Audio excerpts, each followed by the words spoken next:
Ребята, всех приветствую. Сегодня будем экспериментировать. Эксперимент будет заключаться в том, что мы проверим, выдерживает ли большой, ну не такой большой, если больше баллон, 3-литровый баллон, обычный, вакуум. Вакуум в районе где-то -1. Ну, компрессор от холодильника качает мой примерно так. -0,9, так скажем, примерно. Может чуть больше, может чуть меньше. Такие вот дела. Если этот баллон выдержит, то значит другие емкости, всякие там аквариумы, колбы от светильников, то они точно выдержат. Ну, аквариумы, они более сферические. И я думаю, стенка у аквариума чуть толще, чем у баллона. А колба от светильников, тем более, там стекло где-то 10-12, уже не помню. Ну, толстостенное. Так, материала у меня для изготовления крышки специальной нету. Ну, у нас не продается там стекло, как еще называются эти материалы, капролон, таких вещей у нас не найти. Так что будем делать из эпоксидной смолы. Эпоксидная смола фирмы Арт Смола. Сейчас мы ее разведем и зальем вот в эту консервную банку. Более подходящего ничего не нашел, смазал жидким мылом. Так как разделителя у меня нет, советую жидким мылом пользоваться. Ну, посмотрим, в принципе, ее можно разорвать, если даже она прилипнет. Так, наливаем. Я сделал отметку, примерно до нее надо.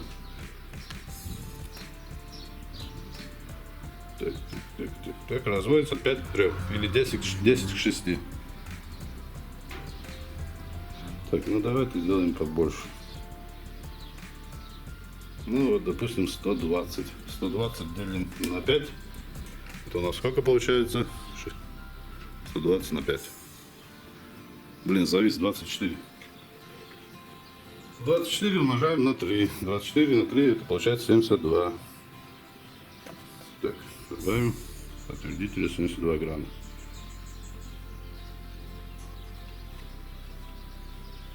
Ну, можно чуть побольше, 75. Во, 77 даже получился.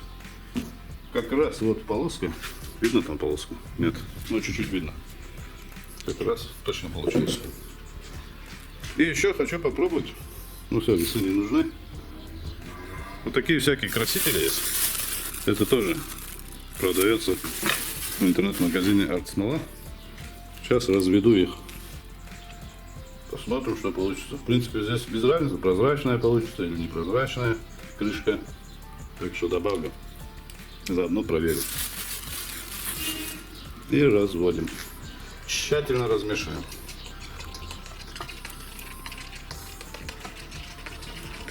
О, интересная смесь получается. Так.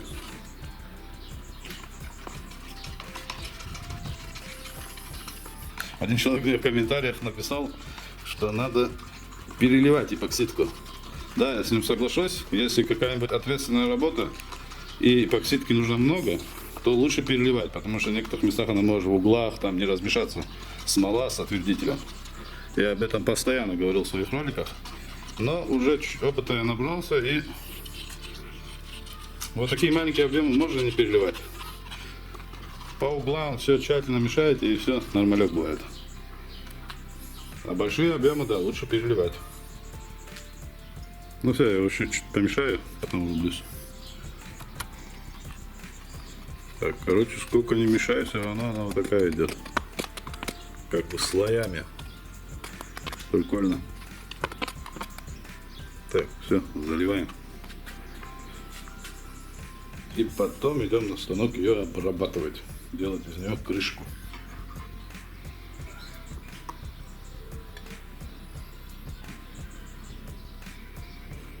Пузыри все выйдут. Сейчас жарко. Блин, прикольно получается с этой краской. Посмотрим, какой узор получится по итогу. Возможно, даже это все уже станет равномерным. Потому что пока эпоксидка сохнет, там какие-то процессы идут. Это было проверено. Ну, хоть разные цвета залить, они в итоге смешиваются потом. Ну все.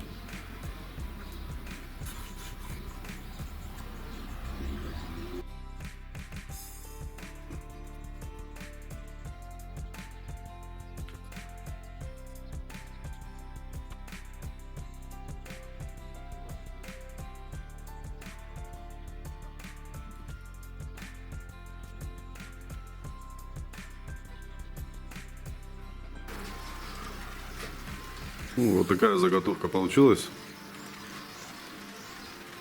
Интересная такая. Надо было синий цвет добавить. По-моему, лучше смотрелся.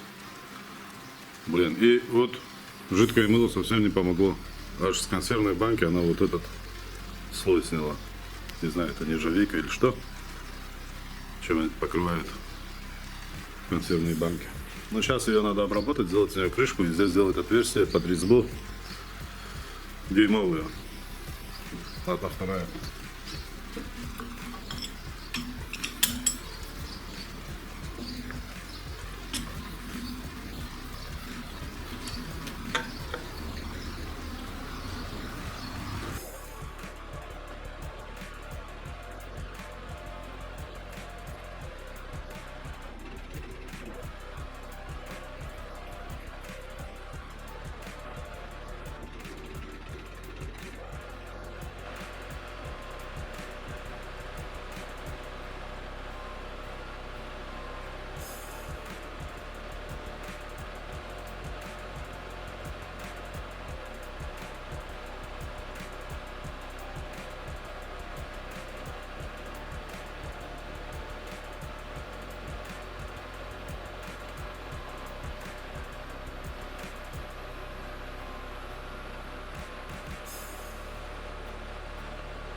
Так, сейчас вот этот насос будет выкачивать воздух из баллона.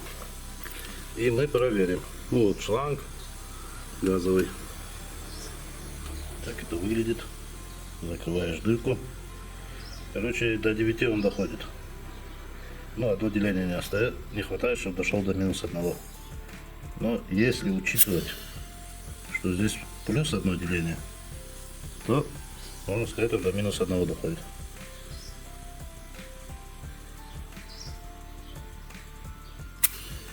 Так. И что получается? Мы проверим, выдерживает баллон вакуум. И если вдруг он взорвется, заодно посмотрим, какой взрыв происходит. То есть опасно или нет, да, опасен этот взрыв или нет, насколько отлетят осколки. Так, ребята, вот такая вот крышка получилась. Нашел вот такую красную прокладку. Не знаю, чего она, но в самый раз подошла. И герметиком снизу подмазал. Так, сейчас компрессор работает. Пробуем. Вот этот краник я сделал, чтобы спускать давление. Вот пошло. Ну все, он уже баллон держит. Так, компрессор я выключаю. Сейчас отношу этот баллон подальше. Камеру направляю на него, а одну камеру на манометр. И будем смотреть, что будет происходить. Как видим, вакуум вообще не уходит. Сейчас держится в районе 3 делений. Но их можно считать за 4, так как на одно оставалось. Все, вырубаем. Так, баллон в кадре, да. Доведем его до 9 делений. До -1 можно сказать. Все, поехал. Надеюсь, взрыва не произойдет. Хотя черт его знает. Может даже лучше, если произойдет, то будет видно, что да как.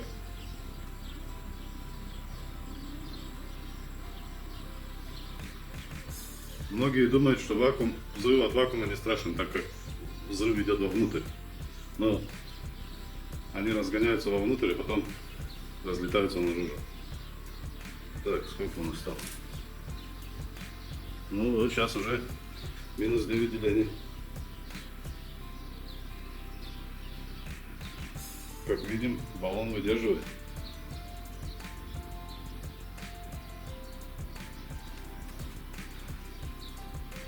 Ну еще чуть-чуть насос потянет. Ровно до 9, когда я пальцем дожимал, он тянул. Если ничего не пропускает, до 9 он дойдет.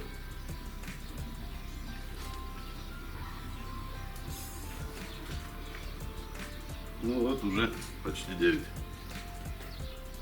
Баллону пофигу.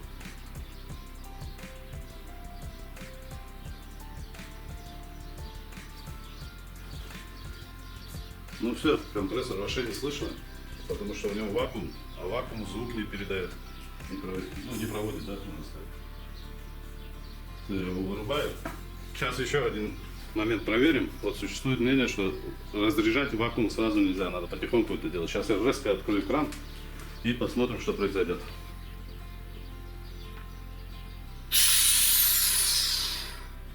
Ничего не произошло. Не падает. Блин, упал все. Надеюсь, скола нет. Так, ребята, проверим, закипит ли вода в вакууме. Мне отсюда не видно, но вот через камеру видно.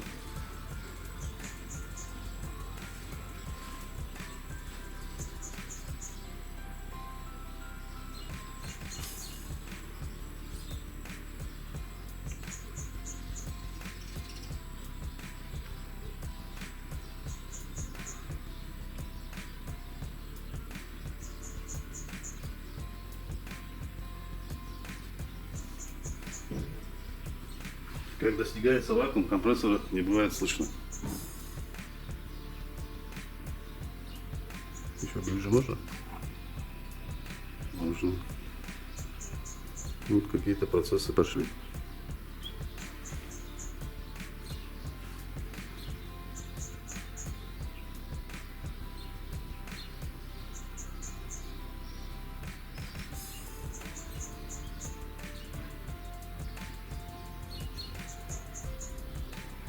Ну вот вода начала кипеть. Хотя температура ее, ну, наверное, градусов 20.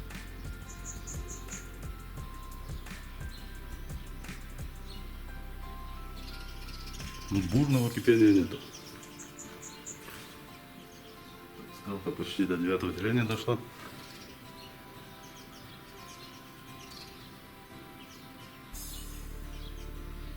Ну, это уже третья проверка баллона. Баллон выдерживает. Не буду выключать компрессор. Компрессору пофиг, по-моему. Сейчас поршень просто так туда-сюда бегает, потому как воздуха уже не осталось.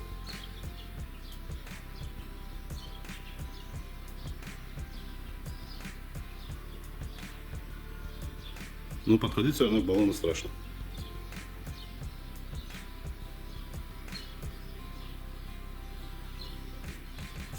Простейшая вакуумная камера, в принципе, вот так можно сделать из любого оргстекла или из какого-нибудь другого материала, вот такую крышку. И все.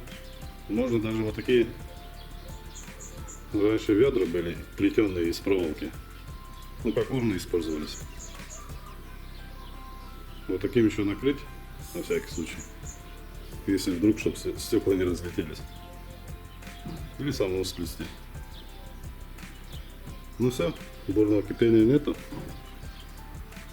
Ниже уже не может упасть. Вырубаю.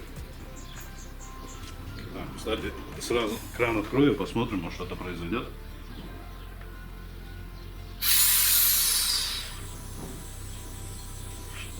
Нет? Ну, только пузыри исчезли, да? Потому что они были растянутые, за это были большие. И стали маленькими.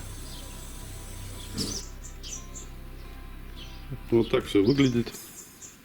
В принципе, любой может сделать себе такую крышку. Даже не имея токарки, да? Можно ее сообразить. Не обязательно, чтобы она была такая ровненькая. Главное, вот эти места. Это все можно закрутить в дрель и тоже обточить при желании. Ну или можно к токарю сходить. Он за это много денег не возьмет. Ну, пишите тоже, какие мысли есть. Что еще можно сделать, над чем поэкспериментировать. У меня вот есть мысли 2 электрода отсюда вытащить, просверлить насквозь. И, ну, 2 шпильки резьбовые засунуть, чтобы они торчали с 2 сторон. И можно будет подавать 220, ну, любое напряжение. И что-то экспериментировать, да, одним словом. Что в голову приходит, вот взять лампочку. То есть с этой стороны должен быть патрон. Сломать лампочку, чтобы спираль была целая. Лампа накаливания, да, естественно. И посмотреть, вот интересно, она сгорит спираль в вакууме или нет. Ну, скорее всего, сгорит, потому что вакуум, наверное, не полный. И там плюс еще в лампах какой-то газ добавляют. Уже не помню какой. Герметик, блин, уже час прошел, а он что-то не хочет высыхать. Высосало его оттуда. Ну, хотя бы прокладка держится. На этом все. Подписывайтесь на канал, ставьте лайки, пишите комментарии и соблюдайте технику безопасности. То, что баллон не лопнул, это не означает того, что он в какой-то другой момент не лопнет. Все, всем удачи.